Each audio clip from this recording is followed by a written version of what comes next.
Bonsoir et bienvenue pour ce nouveau numéro du 7-8 politique. Le scrutin des élections régionales va se dérouler ce dimanche en Ile-de-France. Les derniers sondages donnent la candidate Les Républicains en tête au premier comme au second tour, mais rien n'est encore joué. De nombreux électeurs hésiteraient encore et les scores du Front National et du Parti Socialiste, qui sont au coude à coude au premier tour, pourraient fortement évoluer. Vous entendrez au cours de cette émission Emmanuel Lovenbruck, c'est la tête de liste de nous, citoyens, qui se présente dans les Yvelines. Ce sera en seconde partie d'émission, mais tout de suite, nous retrouvons cet entretien enregistré il y a quelques jours avec Valran de Saint-Just, le candidat tête de liste Île-de-France du Front National, le parti de Marine Le Pen. On l'écoute, c'était la semaine dernière.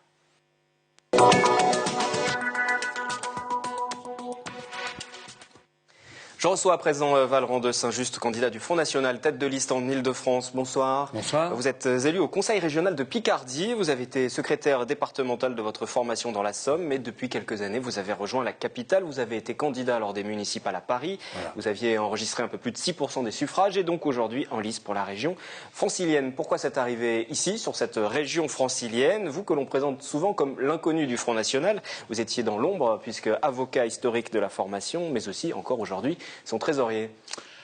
Pourquoi? Parce que j'ai toujours habité la région parisienne et j'y ai travaillé pendant 40 ans comme avocat. Voilà. Mais j'ai été faire de la politique la nuit et les week-ends en province. Je vais faire un mot sur votre parcours. C'est la première fois que nous vous recevons ici. Vous corrigerez les éventuelles erreurs, mais catholique traditionnaliste, anti-gaulliste convaincu. Vous avez suivi les actions de l'organisation étudiante d'extrême droite Groupe Union Défense, le GUD, dans vos jeunes années. De ces jeunes années, justement, il en reste quoi aujourd'hui de ce parcours que j'ai dressé brièvement? L'anti-gaullisme, vous savez, c'est un bien grand mot. J'étais aussi très jeune. Hein. De Gaulle est mort. J'avais 19 ans. Les affaires des français, j'avais 12 ans. J'habitais la province, d'ailleurs, à l'époque. Et donc, je m'en souviens des années d'étudiants, un intérêt tout de suite pour la politique et une véritable formation de la part de professeurs, notamment. Moi, j'ai fait pas mal de droit, mais j'ai fait aussi pas mal d'histoire des idées politiques. Et c'est ça qui m'avait presque le plus passionné. Et pourquoi cette branche-là? Pourquoi, au moment où il faut choisir un engagement politique, où il faut choisir un parti politique, pourquoi cette formation? En tout cas, écoutez, moi, ce que je sais, c'est que je ne suis pas de gauche. Voilà. C'est au sens, je ne suis pas socialiste. Or, ce socialiste est bien défini, c'est-à-dire l'appropriation collective des moyens de production. Vous voyez, d'ailleurs, je ne suis pas socialiste à ce sens-là, qui est le sens originel, donc je suis capitaliste, presque capitaliste par défaut. Alors, on met des étiquettes, extrême droite, droite, gauche, etc. Je sais que je ne suis pas socialiste. Je sais que je ne suis pas de gauche, que je ne suis pas relativiste au sens où on le dit assez souvent de la gauche, et donc j'ai pu être étiqueté à droite, peut-être même à l'extrême droite, mais les problèmes sont tels à l'heure actuelle en France, on le voit d'ailleurs aujourd'hui. Tout ce que nous avons, nous, mis en avant depuis plusieurs années, plusieurs dizaines d'années, c'est-à-dire le patriotisme, l'amour de la France, le drapeau, les couleurs bleu, blanc, rouge, c'est adopté à nouveau, dans la douleur, c'est vrai, mais adopté à nouveau par une très grande partie de nos compatriotes. Enfin, le Front National n'a pas le monopole du drapeau bleu, blanc, rouge, pas du tout, mais il l'a ramassé un peu dans le caniveau, là où il traînait, notamment après mai 1968. Pendant des années et des années, le Front National a essayé et l'a mis sur le devant de la scène. Les patriotes, c'était nous. Le bleu, blanc, rouge, c'était nous. Si c'est réadopté maintenant par une grande partie, non seulement de la classe politique, mais de nos compatriotes, s'ils le mettent vraiment, même symboliquement, comme ce matin, à la fenêtre de toute leur maison, nous en sommes très heureux. On va parler de votre programme, mais déjà justement les derniers sondages, j'imagine que vous avez regardé avec attention. On vous crédite de 25% au second tour, en troisième position derrière Valérie Pécresse et Claude Barthelone. Vous êtes le seul parti, on va dire, à progresser clairement après les attentats. Oui, on aurait beaucoup souhaité que ces attentats n'aient pas lieu. Mais puisqu'ils ont eu lieu et que vous me posez la question, il faut bien dire que nous avons le sentiment, et avec beaucoup de Français, que ces attentats sont un peu le résultat d'un laxisme généralisé d'État depuis des dizaines d'années. Ils ont des causes, notamment des causes politiques internes françaises extrêmement importantes. Et puis les Français se rendent compte que nous avons toujours fait donc les bonnes analyses, dénoncer les vrais dangers et essayer d'apporter des propositions et des solutions qui pourraient être maintenant efficaces compte tenu de la situation. Vous vous êtes fait remarquer juste après les attentats par un tweet. Vous avez dénoncé les responsabilités de vos concurrents PS, Europe Écologie aussi, dans ces actes meurtriers de Paris et de Saint-Denis. Je sais qu'on vous fait beaucoup encore réagir aujourd'hui sur ce tweet-là, sur ces déclarations. On a raison parce que j'y crois. Mais vous maintenez justement, c'est la question que j'allais vous poser. Mais oui, vous savez, on nous présente les assassins souvent comme des fanatisés et même des drogués. Bon, c'est une chose. La responsabilité politique, morale et intellectuelle de ceux qui sont en haut, de ceux qui ont de l'influence médiatique, l'influence tout court et de l'influence médiatique qui dirige cette responsabilité est à mon sens extrêmement importante. Alors vous me parlez de Claude Barthelone et des Macos, mais que dire de Valérie Pécresse, qui de façon presque plus hypocrite que Claude Barthelone et Macos va s'allier avec l'UDI et le MoDem, avec notamment Madame Joanneau, qui eux, il y a un mois, ont voté pour les subventions aux clandestins proposées par M. Huchon au Conseil régional. Mme Pécresse a voté contre. Enfin, tous les clandestins ne sont pas terroristes. Vous avez dit qu'il y a une responsabilité morale, politique considérable, plus importante que celle des assassins. Monsieur, il y a eu 130 morts et 300 blessés vendredi 13 novembre, premièrement. Deuxièmement, nous savons que des terroristes sont passés par la filière des clandestins. Mais on s'en doutait. Même l'État islamique l'avait annoncé. Et c'est-à-dire, de la part de ces organisations terroristes, faire passer leurs agents de cette façon-là, c'était évident. Troisièmement, j'incrimine donc tous ceux qui facilitent, d'une manière ou d'une autre, l'arrivée de ces clandestins en Europe et en France. Et Madame Pécresse, qui est alliée de façon hypocrite avec les gens d'UDI, de MoDem, qui sont totalement contraires avec elle sur ces sujets aussi importants et aussi symboliques aujourd'hui, est au moins d'une très grande hypocrisie. Quoi qu'il advienne, le Front National va réaliser un score historique en France et en Ile-de-France, parce qu'aujourd'hui, au Conseil régional, vous n'avez pas d'élu pour le Front National. Nous n'en avions plus. Et vous en aurez forcément, si l'on en croit les résultats des différents sondages. Quels seront vos objectifs si les sondages se concrétisent dans les urnes et que vous êtes dans l'opposition? Comment vous allez peser dans l'opposition? Notre objectif, c'est que nous serons la véritable opposition. Je l'ai vu parce qu'on a étudié quand même le fonctionnement de cette mandature. Il y a toujours eu une véritable connivence entre Mme Pécresse et M. Jean-Paul Huchon. C'est ça et d'ailleurs, le fait qu'elle ait voté il y a encore 1 ou 2 ans la proposition de Jean-Paul Huchon pour le transport gratuit des clandestins en Ile-de-France montre cette connivence. Et cette connivence pouvait exister parce qu'il n'y avait pas d'élus du Front National.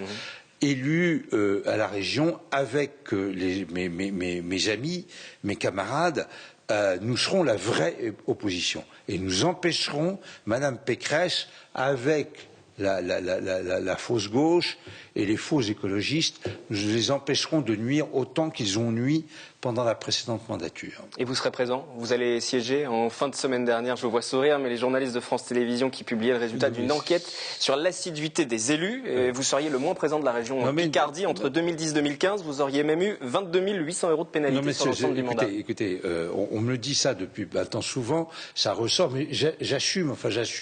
J'aurais préféré être présent. Il se trouve que depuis 2 ans, c'est plus un problème, j'ai toujours été présent au Conseil régional de Picardie, mais j'ai eu des responsabilités professionnelles extrêmement importantes. Parce que je ne suis pas un professionnel de la politique, je gagne ma vie quand je travaille, et j'ai dû être assez souvent absent, c'est vrai. Alors au Conseil régional de Picardie, les absences professionnelles ne sont pas admises, tandis qu'au Conseil régional de Paris, d'Île-de-France, pardon, elles sont admises. C'est parfaitement marqué dans le... Donc vous annoncez déjà que vous serez absent? Non. Si vous avez des obligations professionnelles? Il y a des politiciens professionnels qui font ça toute la journée. Moi, jusqu'à l'année dernière, puisque maintenant j'ai pris ma retraite d'avocat, jusqu'à l'année dernière, j'avais une activité professionnelle extrêmement prenante. Il fallait que je fasse les deux en même temps. Vous dites cette affaire ressort, vous menez une campagne difficile, parce que vous êtes aussi mis en examen dans l'affaire du micro-parti de Jeanne. C'est le micro-parti du Front National qui est poursuivi pour escroquerie, acceptation par un parti politique d'un financement par une personne morale. C'était pour les législatives de 2012.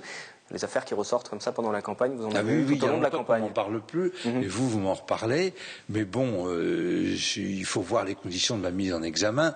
Ça a été un peu rocambolesque parce que tout le monde s'est trempé. Je crois que le métier de trésorier d'un parti politique est un métier dangereux. Et moi, c'est opérationnel, recel de produits d'abus de biens sociaux, c'est un peu ésotérique et incompréhensible. En plus, un jour, vraiment, je montrerai que le dossier est complètement vide. On va s'intéresser au programme pour la suite de cet entretien. Vous annoncez clairement les choses. Vos mesures ne pourront s'appliquer que si Marine Le Pen gagne en 2017. Même si vous êtes élu, vous n'aurez pas les coups des franches. Non, mais c'est un peu une caricature, si vous voulez. Reprenons un sujet qui est extrêmement prégnant à l'heure actuelle, c'est le sujet de la politique de la ville, des 200 quartiers prioritaires de la politique de la ville à travers l'Île-de-France, où nous savons, et tout le monde le dit, et le ministre Caner l'a d'ailleurs dit ce matin, l'islamisme radical est comme un poisson dans l'eau. Il faut, dans ces quartiers-là, reprendre tout à la base, que ce soit les questions d'éducation, les questions des services publics, les questions de sécurité, les questions de présence policière, les questions de justice, d'application de la règle de droit, de la règle pénale. Il faut tout reprendre à la base. Et la région a des pouvoirs pour faire ça, justement ? Oui, la région a une compétence importante dans la politique de la ville. Elle a, à mon avis, une responsabilité très importante dans la destruction de tous ces quartiers depuis 20 ou 30 ans. Mais il est clair que la région toute seule, même avec ses compétences, ne pourra pas vraiment renverser la vapeur. Ça sera le ministre de l'Éducation nationale, ce sera le ministre de l'Intérieur, ça sera le ministre de la Justice qui devront œuvrer pour que, premièrement, la vie redevienne plus harmonieuse, parce que je sais comment nos compatriotes vivent dans ces quartiers, vraiment fermement et durablement, et que la sécurité revienne et que l'islamisme radical soit éradiqué définitivement de tous ces quartiers. Mais la première mesure que vous prendriez, si vous êtes élu, justement, dans le cadre de la sécurité, qui est aujourd'hui un des sujets d'inquiétude. J'ai dit, parce que là, c'est la sécurité dans les transports qui inquiète beaucoup nos concitoyens à l'heure actuelle, parce que des attentats dans les transports sont fréquents et pourraient être, à l'heure actuelle, faciles à opérer. Nous avons prévu de financer, c'est tout à fait possible, avec la RATP et la SNCF par l'intermédiaire du STIF, la présence de 2 gardes armés dans toutes les gares pour faire baisser la fraude. Baisser d'abord l'insécurité et en même temps la fraude, puisqu'il y a des chiffres qui le montrent, la présence de 2 gardes armés comme ça pendant 4 ou 5 heures dans une grande gare du RER dans la banlieue nord a fait acheter plus 80% de billets pendant cette période-là. Voilà. Donc, ça serait une mesure immédiate et qui, par les mesures économiques que nous avons préconisées, serait parfaitement faisable aujourd'hui et nécessaire. Mesure d'économie, justement. Programme d'amaigrissement de 2% pour 2016 des dépenses de la région. Pas pour 2016, chaque année. Chaque année. Pendant toute la mandature, par principe. De 2%. Donc ça veut dire on va ajouter de l'austérité à la politique d'austérité nationale qui était déjà en place ? Non, c'est pas du tout ajouter de l'austérité. Ça sera faire des bonnes économies sur de mauvaises dépenses pour faire baisser d'abord la fiscalité et deuxièmement remettre de l'argent dans les programmes que nous jugeons prioritaires. Bon, si on n'est pas d'accord avec mes priorités, on ne vote pas pour moi. Mais j'ai des priorités qui sont notamment l'action économique et les transports. Je pense que ça va dans le sens des préoccupations des Franciliens, puisque l'étude d'opinion qui est parue hier ou avant-hier dit première préoccupation, même dans le cadre de la campagne régionale, les attentats. Deuxième préoccupation, l'action économique, et on vient de voir les chiffres du chômage qui explose. Et troisième préoccupation, les transports. En termes d'économie, création d'une banque publique régionale d'investissement pour aider ces entreprises, justement ? C'est-à-dire, monsieur, il faudra avoir un peu plus de temps, mais j'ai une expérience assez ancienne, vous l'avez dit tout à l'heure, de conseiller régional, et notamment j'ai toujours siégé dans les commissions d'action économique. J'ai toujours été désolé que les régions ne prennent pas vraiment le problème à bras-le-corps. Elles peuvent le faire. Et elles sont toujours restées au milieu du gué. Et mon idée est de mettre une partie de l'action économique de la région et des services de la région dans un organisme qui aurait les droits et les devoirs d'un organisme bancaire, mais qui serait une banque publique et dont les décisions d'individualisation de crédit seraient toujours votées démocratiquement par la commission permanente du Conseil régional. C'est ce qui est fait à l'heure actuelle, ça ne poserait pas de problème technique. Et je pense que nous serions beaucoup plus efficaces, notamment pour les entrepreneurs, notamment pour les petits entrepreneurs et les moyens entrepreneurs qui ont toujours de très graves problèmes de trésorerie dans leurs 5 ans, leurs 5 premières années d'existence. Mais sans risque financier pour autant pour la région, si ces bien entreprises... entendu, mais bien entendu, et avec encore moins de risques financiers qu'à l'heure actuelle, puisqu'encore une fois, nous aurions les droits et les obligations d'un organisme bancaire. On connaît bien la banque, ils peuvent être en même temps très réactifs et en même temps très prudents. À l'heure actuelle, les banques que nous connaissons, ils ne sont plus que prudents et ils ne sont pas du tout réactifs. La région, avec ses 350 millions d'euros annuels consacrés à l'action économique, peut être beaucoup plus efficace. J'ai une dernière question puisque nous arrivons au bout de ce quart d'heure d'entretien. Une dernière question pour savoir si vous êtes élu, si, comme Marion Maréchal Le Pen, dans la région PACA, vous allez supprimer les subventions aux plannings familiaux. Je rappelle que les plannings familiaux sont en charge de l'éducation sexuelle, qui luttent pour le droit à la contraception, à l'avortement. Monsieur, cette question n'a pas du tout été abordée dans mon programme, et pour une bonne et simple raison, c'est que je sais que ça ne fait plus du tout partie des préoccupations des Franciliens et je crois des Français en général. Donc vous ne coupez pas les subventions? Je n'ai pas du tout l'intention de les couper. Encore une fois, mon devoir en tant que responsable politique et candidat, c'est de m'attacher aux préoccupations actuelles de mes compatriotes. La question de la contraception, excusez-moi, en 2015, c'est pas quelque chose qui soucie les Franciliens et les Franciliennes, donc je n'en parle pas. Donc la proposition, la décision de Marion Maréchal Le Pen, c'était pas opportun? Je pense que ça n'était pas opportun. Merci, Vallerand de Saint-Just, tête de liste Île-de-France pour le Front National. 13 listes, je le rappelle, se présentent dans notre région. Interview, reportage sur les différentes formations que nous avons pu leur consacrer, à revoir en replay sur notre site internet. Retour sur le plateau en direct si vous nous suivez aujourd'hui, mardi 1er décembre. J'accueille à présent Emmanuel Lovenbrug. Bonsoir. Bonsoir. Vous êtes tête de liste Yveline de Nous, citoyens. Votre ambition, c'est de redonner la parole au peuple, finalement, face aux politiques qui ont échoué. Le nom de la formation, c'est d'ailleurs une réponse au fameux mois président de François Hollande. Pendant la campagne présidentielle de 2012, on vous situe où sur l'échiquier politique? Le ministère de l'Intérieur dirait plutôt à droite, mais ça ne vous plaît pas forcément. Oui, il y a un recours pour ça d'ailleurs, parce qu'en France, on est obligé d'être de droite, on est obligé d'être de gauche.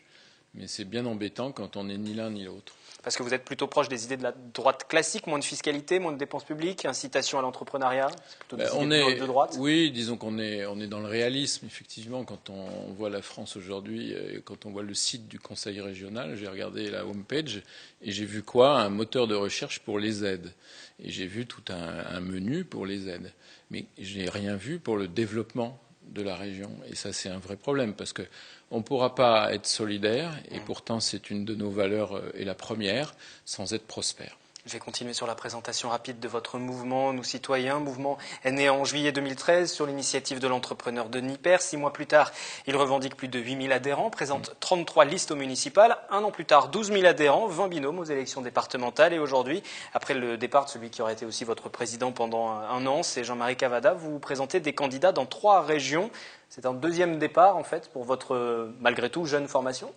Alors je vais parler d'un 3e départ et rectifier le fait que Jean-Marie Cavada effectivement a été président pendant quelques mois et aujourd'hui il est parti du mouvement.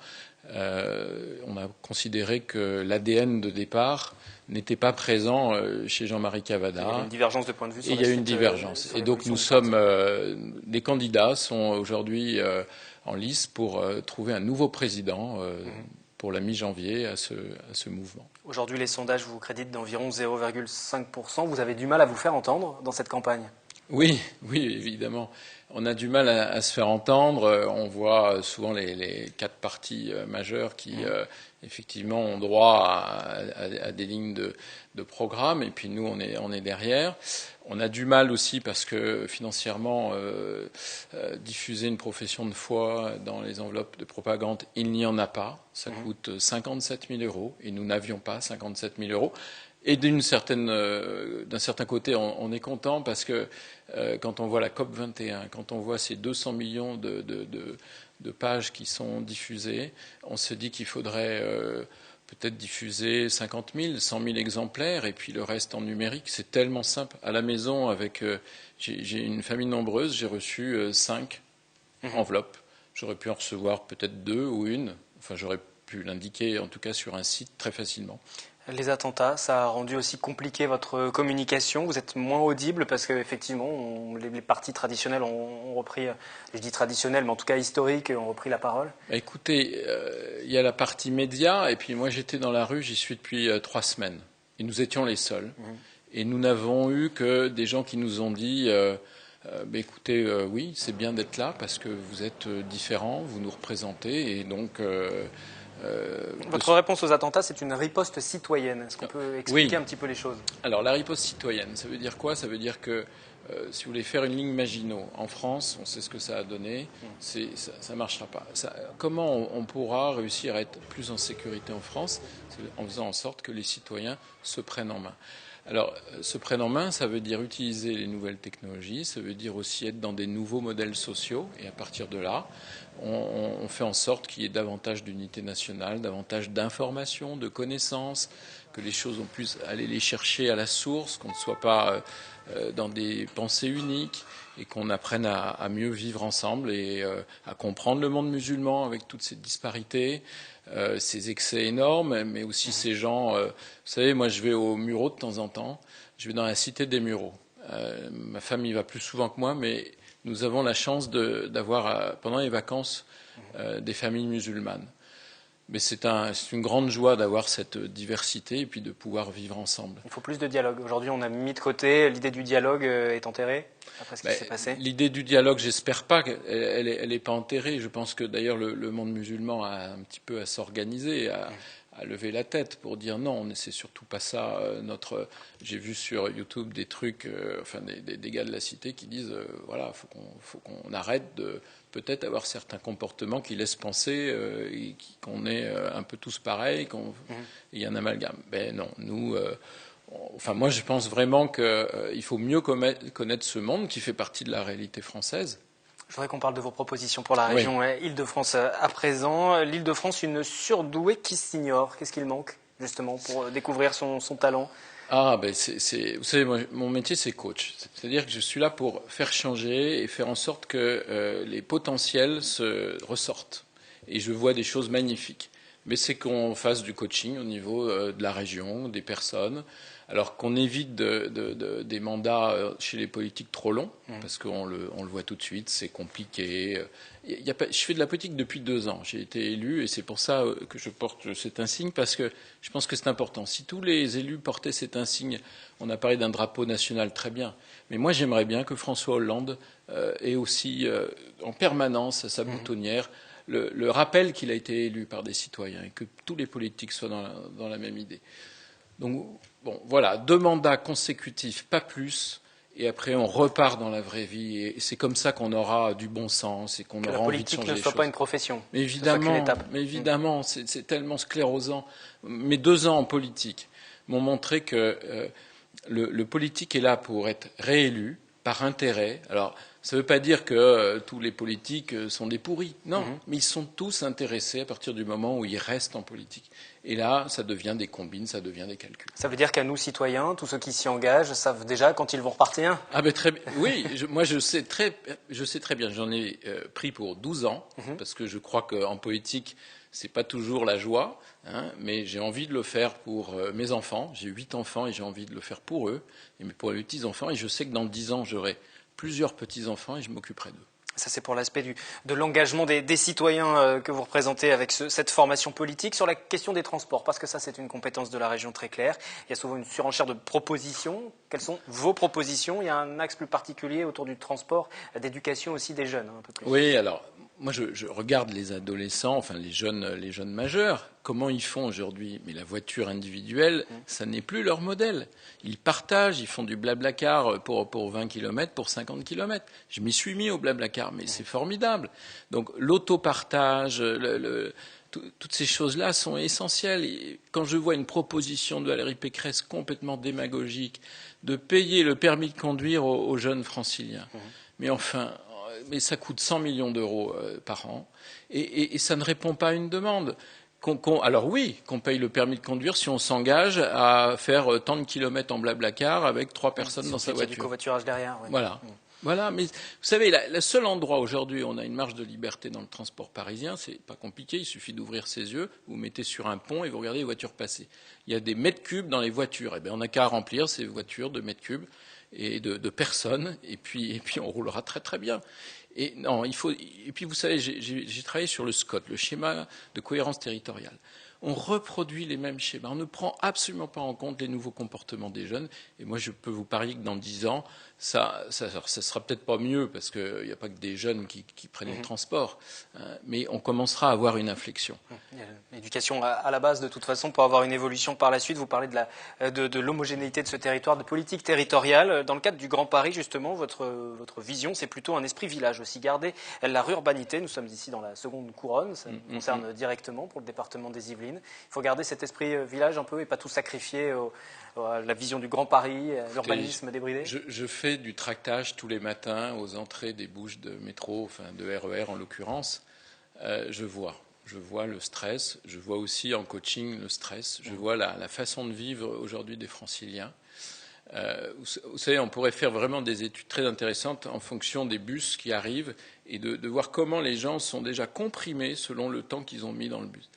Les transports se sont allongés de 30% en 15 ans. Donc, ben oui, cet esprit village, mais alors ça veut dire que l'emploi, il faut aussi savoir le mettre au bon endroit. Il faut savoir travailler à distance. Moi, je travaille à distance tous les jours. On est connecté, on a tout ce qu'il faut. Donc, revoyons tous nos modèles, mais avec les politiques qui font ça depuis 10-20 ans, ben, les idées, elles ne changent pas, que voulez-vous. Ça vous fait beaucoup de travail, parce qu'il faut tout reprendre à zéro aujourd'hui. Ça fait du travail, mais en même temps, si vous voulez, on peut le faire avec méthode. Quand on voit les catalogues de la Redoute, que sont le programme des écologies, Europe Écologie Les Verts, le programme même de Valérie Pécresse. Mais écoutez, hiérarchisons un petit peu tout ça, mettons des tarifs en face de tout ça. Et puis le Père Noël, il est pour bientôt là, mais franchement non, il faut être sérieux. On prend les choses importantes et puis après les choses secondaires et on enlève les choses démagogiques. Une toute dernière question très rapidement, la dimension participative qui est au cœur de votre démarche aussi. Cette élection, c'est aussi une nouvelle pierre pour 2017, que ce soit les législatives, que ce soit la présidentielle. Bien sûr, on est assez débutant en politique, donc on apprend. Moi, j'ai beaucoup appris en un mois. Et effectivement, ce sont des galops d'essai pour peut-être des élections législatives, peut-être même aussi pour les présidentielles, on verra. Et il faut beaucoup d'argent pour une présidentielle. Merci Emmanuel Lovenbroek, qui est donc la tête de liste Yvelines pour nous, citoyens en Ile-de-France. Merci à vous, c'est la fin de ce 7-8 politique. N'oubliez pas d'aller voter dimanche, nous reviendrons sur l'ensemble des résultats au cours d'une édition spéciale lundi dès 18h30 en direct. Les formations qui sont qualifiées au second tour viendront aussi débattre au cours de la semaine sur notre plateau. Très bonne soirée.